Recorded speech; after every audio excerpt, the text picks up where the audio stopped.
Brownie একটা শক্ত biscuit, খুব শক্ত বিস্কুটটা।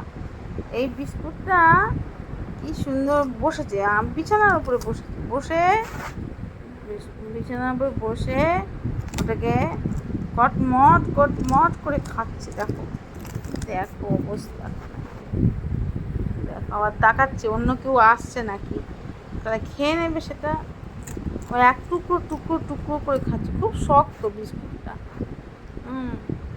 দিয়েছি, এই খাচ্ছে কি সুন্দর করে খাচ্ছে। দেখো ওই বাপ রে দাঁত, দেখো ওই বাপ, আমার ব্রাউনি শোনা, আমার ব্রাউনি কই, ব্রাউনি কই, আমার সোনা বাবা কই, আমার সোনা বাবাটা, আমার সোনা বাবা খুব সুন্দরী, খুব সুন্দরী না সোনা বাবা? তুমি তো খুব সুন্দরী, তাই তুমি এখানেই থাকো।